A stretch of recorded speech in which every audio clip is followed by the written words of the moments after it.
నా prayer house మరియు centre సంఘముల తరపున సర్వశ్రేష్ఠుడైన యేసుక్రీస్తు నామంలో మీ అందరికీ నా శుభములు. ఈరోజు దేవుని వాగ్దానం 84వ సంకీర్తన 10వ చరణం.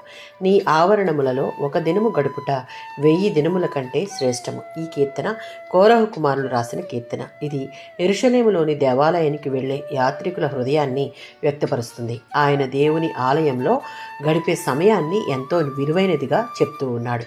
కీర్తనాకారుడు దేవుని మందిరంలో గడపడం, దేవుని సన్నిధిలో ఉండడం ప్రపంచంలోని ఇతర ఏ ఆనందం కంటే ఎక్కువైనది అని చెప్తూ ఉన్నాడు.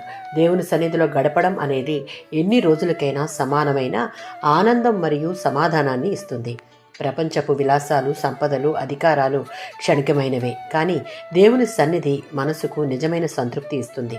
పాపులు నివసించే గుడారములలో సుఖముగా నివసించుట కంటే దేవుని ఇంటి ద్వారం దగ్గర సేవ చేయడం మేలైనది అని కీర్తనాకారుడు తన అనుభవం ద్వారా చెప్తూ ఉన్నాడు. దేవునికి సేవ చేయడమే గొప్ప గౌరవం.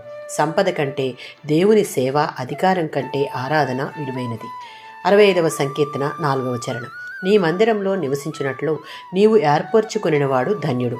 సన్నిధిలో నివసించినట్లు అనగా దేవుని సమీపంలో నివసించుటకు ఇష్టపడేవారు, ఆయనతో సహవాసం చేయుటకు సమయాన్ని వెచ్చించి దేవునికే ప్రథమ ప్రాధాన్యత ఇచ్చేవారు ధన్యులు. మన ఆత్మీయ జీవితానికి అదే మేలైనది, శ్రేష్టమైనది. ఆమేన్.